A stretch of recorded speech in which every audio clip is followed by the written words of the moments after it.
Welcome to SuperScreen News at 8. I am Olamide Onka.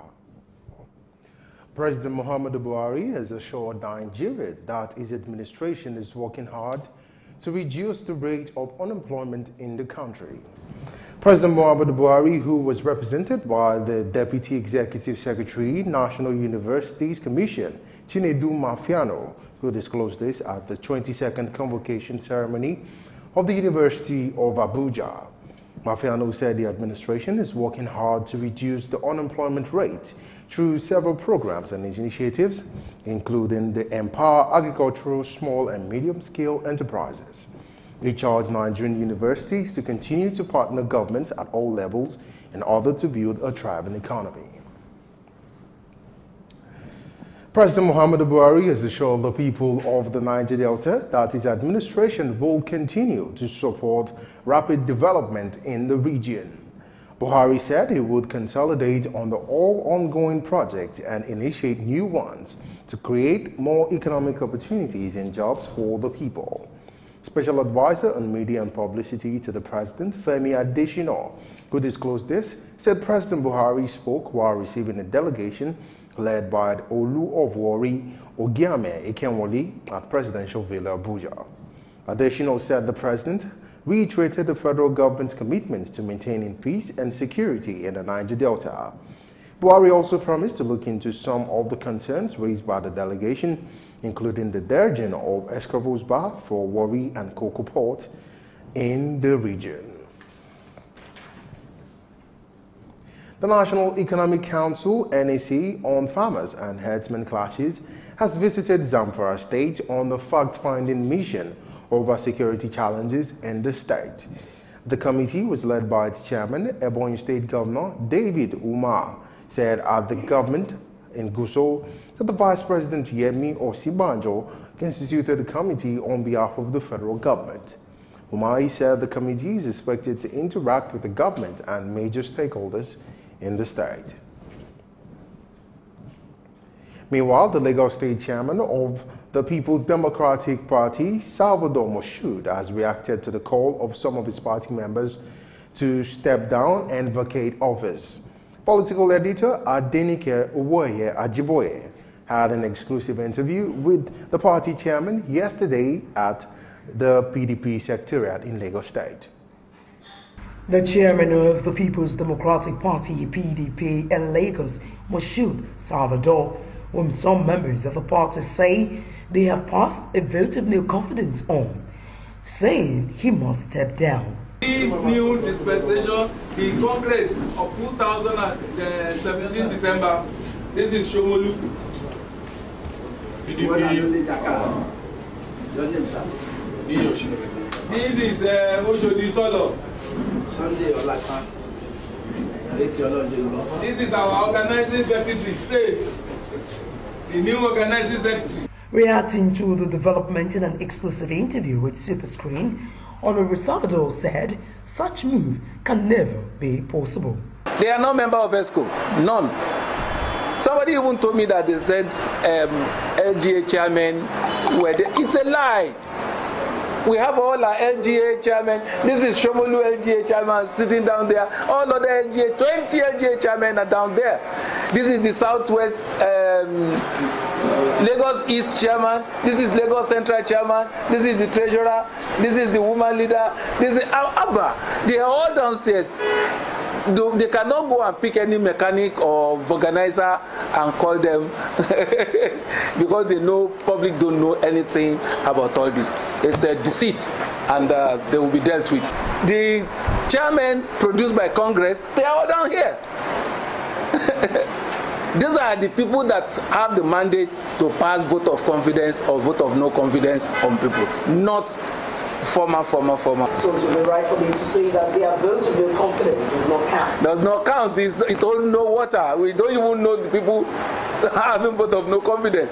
They might not be party member because we are getting information that they are preparing to go to another party. I put it straight to you that the people that you're saying you don't know, one of them is the former organizing secretary of your party. I'm talking about Kuye Tayo. The former organizing secretary that insists that he wants to remain organizing secretary and Congress threw him out. Congress threw him out. Members don't want him because he kept defrauding members here. Is it that type of people that will call himself a character that will now sit down and be talking? We have taken care of our party to the level that such personality don't belong here anymore. Let's look at what your constitution say about the removal or having to pass a vote of no confidence on a sitting chairman. It is only members or the officers of the party. They represent you there. They are the one that can stand and say, no, we don't want you to be our chairman again. That is number one. Number two, a sitting chairman cannot be removed because he's a member of National Executive Council. It's not for anybody at local government or ward to say you have to go back to NEC if you don't want your chairman. So it's as simple as ABC. All what they are doing, they are only playing to the gallery for opposition, for the ruling party to recognize them so that their negotiation will be high. The last time you had the gathering here, you said as the sitting chairman, you are willing and ready to address the grievances of some of these people. So going forward, how do you hope to check or deal with this issue? We have a reconciliation committee in the senatorial district.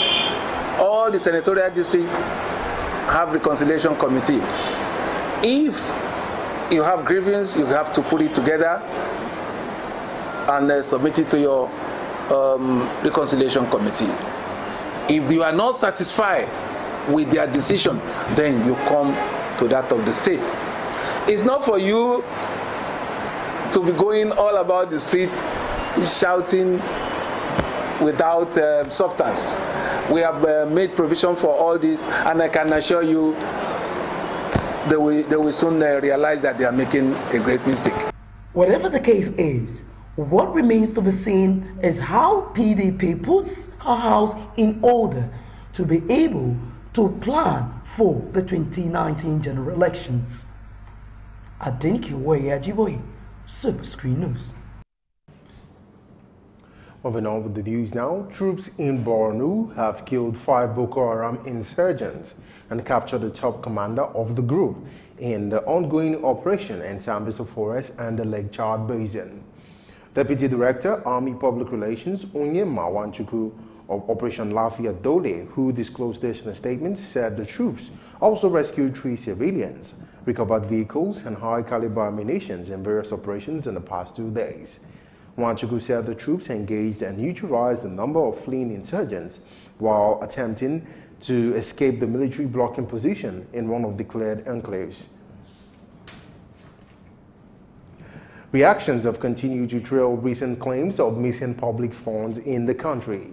You will recall that an investigation being carried out by the Joint Admissions and Matriculations Board, JAMB, revealed that a snake swallowed 36 million naira, and the recent being the insinuations of monkey carting away with 70 million naira belonging to the Northern Senators Forum.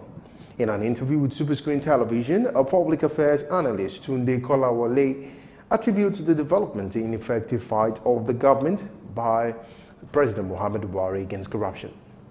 Corruption seems to be on the upsurge. My take is that the present government hasn't put enough efforts into corruption.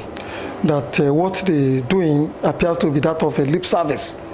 Corruption is not too difficult to fight if the political will is also there. But the conclusions I have reached from the little research that I have done is that most times when we have leaders in there who parrot and shout and mouth that they want to fight corruption, they are merely paying lip service. They don't want to close all the loopholes through which corruption is perpetrated, because they always think that one day or the other they may have the need to also access those loopholes through which people embezzle public funds, steal public funds, and then pervert the system. Also spoke on the possible solutions to this part of corruption in the country. It will be wishful thinking to think that we can totally eradicate corruption. There is no society where there is no corruption. There is never a perfect system. What I would recommend for Nigeria is first and foremost that we need to amend the Nigerian constitution, especially when it comes to corruption, that anybody who is being investigated, who is arrested or is being investigated or is being prosecuted for a case of corruption should not be presumed to be innocent until the court convicts him, but rather it is such a person that should go to court and prove his innocence. He must go to court and justify, put evidence before the court with regards to how he was able to either amass such wealth or account for the whatever money or resources is being alleged to have gotten to the processes of corruption. Secondly, we will also need to amend the penal code, the criminal code, the EFCC Act, the ICPC Act, and some of these other laws dealing with cases of corruption. The laws does not seem to be at par with the quantum or the level at which corruption is perpetrated in this society today. We need to overhaul the judicial system. The judicial system is a human institution. It is part and parcel of this society. It is wishful thinking to think that the rest of the country will be corrupt and then the judiciary will be will be populated by angels. Because the judiciary also interacts with the ordinary man on the street. They interact with other Nigerian institutions. And those institutions that are outside the judiciary that are corrupt, the possibility is that they want to corrupt the justice system. So as much as we are fighting corruption in the larger society, in this other institution, we must even ensure that we fight corruption more rigorously within the justice system.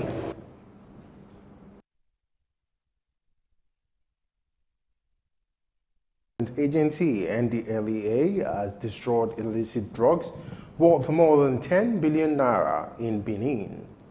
Chairman of the NDLEA, Muhammad Abdullah, who disclosed this, said the quantum of drugs being destroyed clearly calls for the state of emergency over drugs in the country. Abdullah said approximately 137,000 kilograms of illicit drugs were destroyed by the agency. He said 20 tons of drugs were destroyed in the FCT, 14 tons in Oyo and 50 tons in Kano, while a whopping 136 tons destroyed in Edo State. The Federal Road Safety Corps, FRSC, says there is no need for data capturing while appearing for the renewal of driver's license. The FRSC Lagos State Sector Commander, Iginus Omeje, who disclosed this to journalists, said the agency departed from the old system a long time ago. Omeje said the recapturing of data would only happen when people want to change their passport photographs or change some variables stated at the initial stage in the data capturing process. A 43-year-old banker, Emmanuel Issa, who allegedly forged a customer's signature and filtered his 1.6 million naira, has appeared before a Wuse Zone 2 Magistrate Court in the Federal Capital Territory. Report says he allegedly forged the signature of Godwin Ede on December 28, 2017. Issa is facing 2 count charges of forgery and theft. According to police prosecutor Joshua Ayana, the accused withdrew 1.6 million naira belonging to the bank's customer and converted the money to his account. In his ruling on the oral bail application of the accused, Magistrate Raphael Egbe granted him bail in the sum of 500,000 with a surety in the like sum. You're still watching SuperScreen News at 8. We'll take a break now. When we come back, we'll take some business stories. Do stay with us.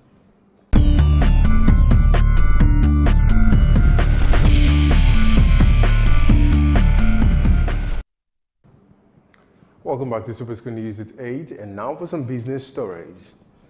The Minister of Finance, Kemi Adeosun, will on March 1st lead a federal government delegation to a stakeholder symposium on the Voluntary Assets and Income Declaration Scheme in Kaduna State. The symposium is being hosted by the Kaduna State government. In attendance of the symposium are the State Governor, Nasir El-Rufai, Executive Chairman, Federal Inland Revenue Service, Babatunde Fowler, the members of the Kaduna State Executive Council and House of Assembly, as well as traditional rulers. According to a statement issued by the Federal Internal Revenue Service, FIRS, they said the VARDS symposium was aimed at promoting greater public understanding of the procedure for the tax amnesty scheme. The Federal Inland Revenue Service said the maintaining and the meeting is also aimed at forging mutually beneficial cooperation between the government and diverse social-economic interest groups for the success of the scheme. Meanwhile, the Federation Account Allocation Committee, FAAC, has shared the sum of 635.544 billion naira to the 3 tiers of government for the month of January. The Accountant General of the Federation, Ibrahim Idris, who disclosed this information to journalists, said the excess crude account as at 22nd of February 2018 is $2.317 billion. He also said the gross revenue available for the value-added tax was 96.646 billion naira as against 83.963, distributed in the preceding month, resulting in an increase of 12.683 billion naira. The distribution to the 3 tiers of government and the derivation are as follows. Federal government, 249.366 billion naira. State government, 126.482 billion naira. Local government, 97.512 billion naira. And like I said, the derivation figures are 52.042 billion naira. Summarily, the federal government received 249.366 billion naira. The state governments got 126.482 billion, and the local government councils were given 97.512 billion, while the oil derivation states got 54.042 billion naira in total. You're still watching SuperScreen News at 8. We'll take a break now.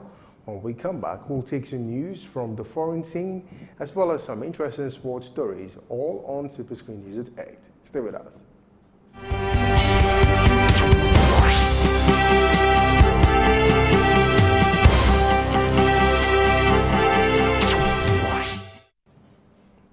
Welcome back, and now we'll take some foreign stories.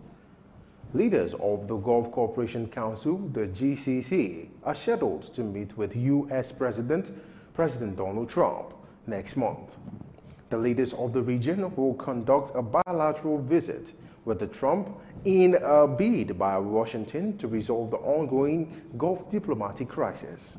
The leaders of the meeting are to meet with the president, who will include Saudi Arabia's Crown Prince Mohammed bin Salman, Abu Dhabi Crown Prince Sheikh Mohammed bin Zayed of the United Arab Emirates, and the Qatar Emir Sheikh Tamim bin Al-Mahd are all scheduled to meet with President Trump in March and in the month of April. And still on the foreign scene, Dorale Container Terminal has taken over by the government, saying Dubai-owned DP World has damaged national sovereignty. The government of Djibouti has seized control of a container operated by a United Arab Emirates-based DP World, saying that the contract between the two parties was damaging the sovereignty of Djibouti as a country. President Ismail Gule said the government had decided to proceed with the unilateral termination of the concession contract award, which was given to DP World. The government announced the nationalization of Dorale Container Terminal in Djibouti, placing the blame for the termination of its contract with the DP World. And still on the foreign scene, a growing number of United States companies have cut ties with the National Rifle Association, NRA, as the gun lobby comes under immense criticism following last week's mass shooting at a Florida high school. Report says several car rental companies, hotels, and banks have cancelled the special offers and discounts they have for NRA members. At least 17 people were killed last week when a gunman opened fire on students and teachers at the Missouri Stoneman Douglas High School in Parkland, Florida. According to the police, 19-year-old Nicola Cruz confessed to carrying out the shooting. He allegedly used a Colt AR-17 semi-automatic rifle. Since the shooting, students and their families have organized near-daily protests demanding gun control reforms in the United States of America. The hashtag Boycott NRA campaign has gained momentum in recent time, with many people pledging to stop doing businesses with companies that have ties to the NRA. And now for some sports stories. The Super Falcons will play Mali in the third-place match of the 2018 WAFU Women Cup of Nations in Abidjan, Ivory Coast. The 8-time African champions lost 5-4 on penalties to Ghana's Black Queens on Thursday in the semi-final of the competition. Alice Ogebe shot Nigeria in front only after 8 minutes, but Faustina Ampa drew Ghana level 9 minutes into the second half. To reach the semi-finals, the reigning African champions beat Mali 1-0 in their opening match and then thrashed Senegal 3-0 and Togo 3-1, with the other 20-team ace, Ashidat Ajibade, the winner of the Young Player of the Year at the ITO NFF Football Awards by Game 4 of the 7 goals scored by the Super Falcons in the competition. And finally, on SuperScreen News at 8 tonight, Nigeria's men's basketball team, the D Tigers, has begun their quest for the qualification for the 2019 FIBA Basketball World Cup with a 102-86 win over Uganda in their first-round Group B qualifying tournament in Mali. The Ike Diogo captain side will also play Rwanda later today and host Mali on Sunday in the group. The second round of the qualifiers will be played in the month of June 2018. The top 5 teams at the end of the qualifiers will qualify for the 2019 FIBA World Cup. Nigeria started slow as the Ugandans took the first quarter 17-11, but then the D Tigers bounced back and took the remaining 3 quarters, and they won the second quarter 36-29 before taking the third quarter 28-20, and then eventually winning the entire tie in the last quarter with 27-20 victory. Congratulations to the D Tigers as they continue to fly the flag of Nigeria. And with that, we've come to the end of SuperScreen News at 8. I am Olamide Onka. Many thanks for staying with us. On behalf of the entire production team, have a fantastic night rest. It is bye for now.